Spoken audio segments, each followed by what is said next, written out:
هنجهز فطار النهارده. احنا جبنا السمك ده من السوق، لو عارفين اسمه ايه قولوا لي. هو عندنا بيقولوا عليه ابو شوك، في كل طب عندكم بقى في كل حته بيتقال على ايه. هننضفه الاول وبعد كده نشوف هنعمل فيه ايه، وعلى ما ننضفه ننزل نملت على قد ذكر الله والصلاه على رسول الله.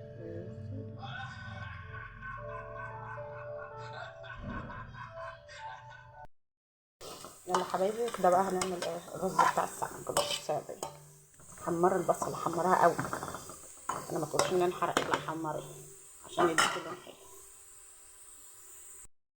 كده حبايبي زي ما انتوا شايفين. ننزل بقى بالمره بسم الله.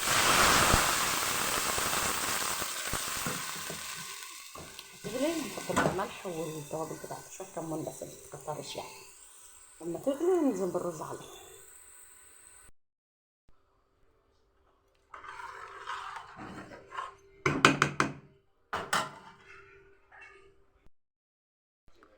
كده حبايبي بقى جهزنا حاجه السمك، يلا عشان هنعمل خضره وطماطم وملح وفلفل وملح وشطه وكمون، ولو عايزه فلفل تمام، وبصل وليمون، والبطاطس اللي احنا خرطناها، ودي دقه توم توم وفلفل، الدقه العاديه اللي بنعملها.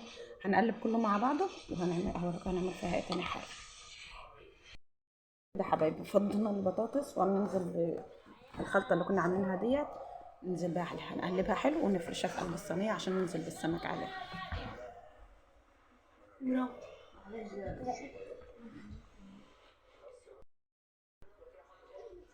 كده حبايبي رصينا البطاطس في قلب الارضيه بتاع الصينيه.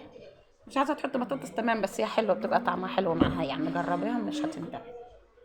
اول ما سمعت عن ان البطاطس بتعمل مع السمك كنت حاسه ان هي حاجه مش كويسه الصراحه، هتبقى زفر.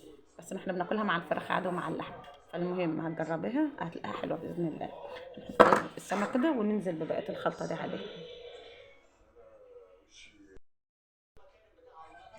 كده حبايبي نزلنا بالحاجه عليها، الخلطه ديت اللي عملناها.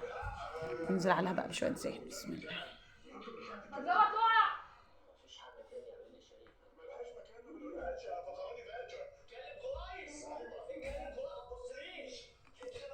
دخلها الفرن بقى وتغطي عليها.